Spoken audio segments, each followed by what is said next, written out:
City University Television, in association with the New York Times, presents a Times Talk series with editors and writers of the New York Times. Today's presentation, a conversation with Julianne Moore, Times interviewer Milena Ryzik. Good evening, everyone. I'm Carol Olsen Day of the New York Times, and it's my great pleasure to welcome you to this exciting Times Talks at the Times Center. Our guest tonight is only the 9th person in Academy history to receive 2 acting Oscar nominations in the same year. For Best Actress for her outstanding performance in Far From Heaven, and for Best Supporting Actress for her unforgettable work in The Hours. In addition to her 4 Oscar nominations, she has been awarded her industry's highest accolades, including a Golden Globe, the Gotham Award, the Critics' Circle, Emmy, Independent Spirit, London and LA Film Critics Circle Awards, and the highest acting laurels from the Venice and the Sundance Film Festivals, and 3 National Board of Review Awards. Her most recent movie, the critically acclaimed The Kids Are All Right, was just named to the American Film Institute's list of top 10 films of the year. We are honored and delighted to have this distinguished actress here tonight, and you'll hear much more about her and her work in just a moment from our moderator. This time of year, our moderator is best known as the carpetbagger. She's your nytimes.com guide on the red carpet to the news and the nonsense of award season. In the Carpetbagger blog, which you should check out on nytimes.com, of course, she and her colleagues take a look at films and the people who make and star in them, the business trends, the technical breakthroughs, and the interesting moves by the Hollywood moguls.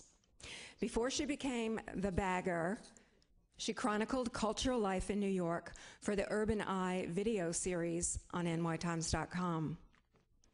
So please join me in welcoming our moderator, Milena Ryzik, and our very special guest, Julianne Moore.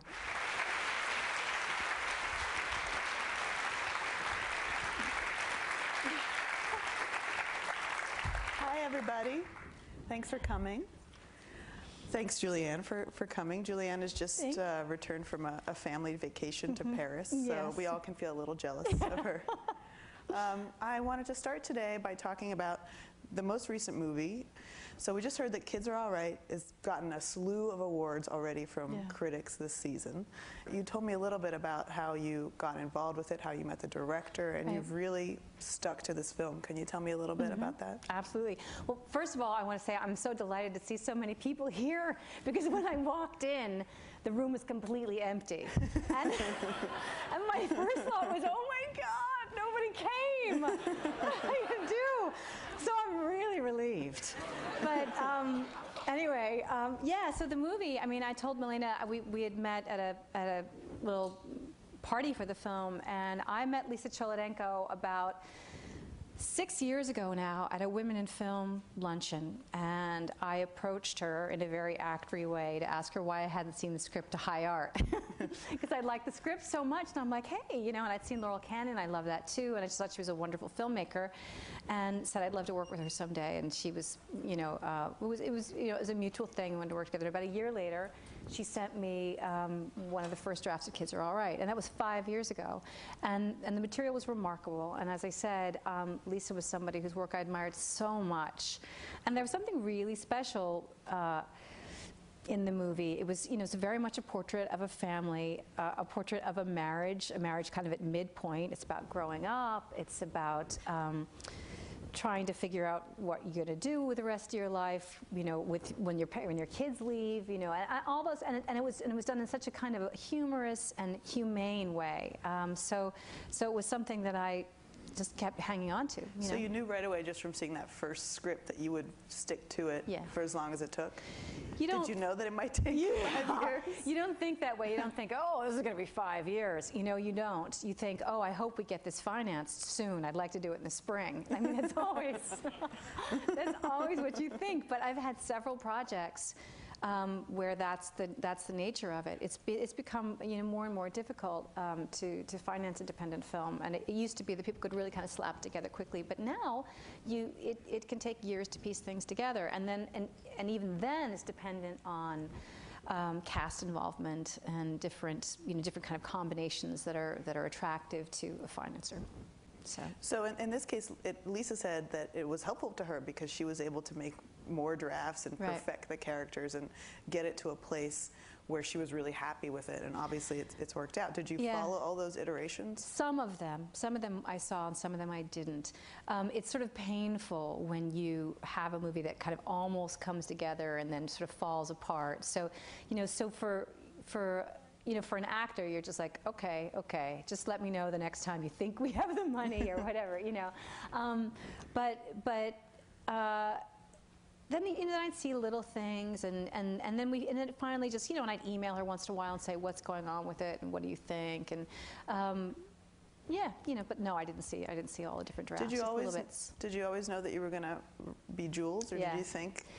When she first offered me the script, she said, I've written this movie and you can play either one. Who do you want to play? And I liked Jules right away. I thought it was pretty unusual to see somebody. I mean, I think often in cinema, you see somebody's arc kind of laid out, or the character seems certain of what their dilemma is. I want to get married. Let me spend the movie finding a guy. I'm going to get married at the end. That kind of thing, to be very simplistic.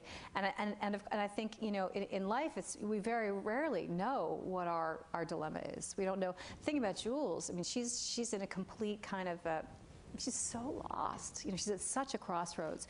She's been a stay-at-home parent for 20 years. Her children are growing up and leaving home. She doesn't feel seen or validated by her partner. She hasn't been in the, in the working kind of world and had that kind of validation. And but she's not able to articulate any of it. I mean, that was the other thing that was interesting too, that it was how inarticulate she was. So I was really drawn to it because I thought she was so unusual and so moving. So let's tell, for those of you maybe who haven't seen the movie, a little bit about the story. Mm-hmm. You play half of a lesbian couple with Annette Bening, and you have two children, a daughter and a son, and they have a sperm donor who they eventually set out to meet, played by Mark Ruffalo. And then when he enters the picture, everything kind of goes askew. Hijinks ensue, right, I like to say. I'm glad you said that. Somebody had to. Yeah, right. Yeah. But it sounds like, when the movie came out, people talked about it as being a real modern family movie, both in the sense of containing an atypical family, a story that we wouldn't have seen on screen years ago, and also really capturing a certain way that families interact now. Yeah. So, and Lisa has talked about, and you guys have talked about, that it didn't necessarily have a political overlay, except for the fact that it was about a lesbian couple. Yeah. It sounds to me like you were more interested in the character, but can you talk a little bit about that other stuff? Yeah, I think, I was interested in the relation, in the marriage too. I mean, it wasn't just the character, but it was the fact that it was an exploration of a middle-aged marriage. You don't see that very often either. You don't.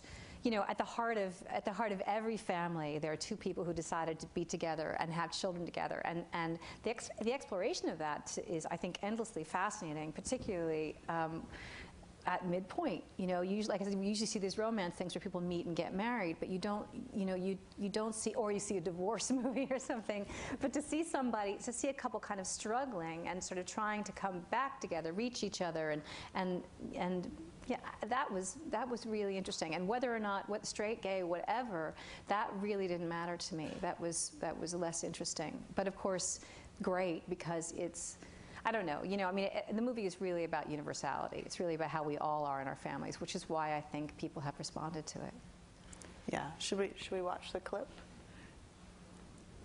Do we need? I think this is a scene where you are working with Mark's character on his yard to do the design for it. You could go like a whole secret garden, kind of a trellisy, hidden kind of thing, or you could you go like Asian-y, minimal, you know, like rocks and kind of all clean. And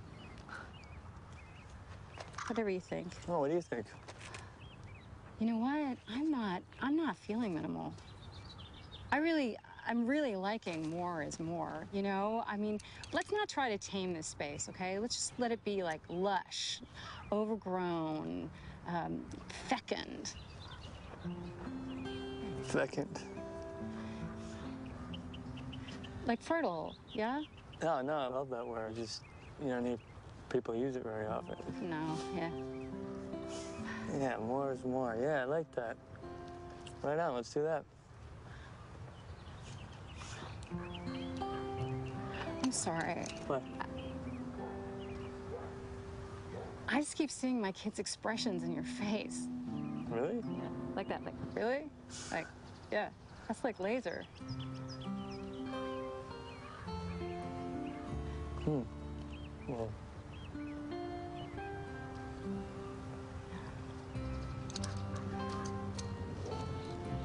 Do you like patios?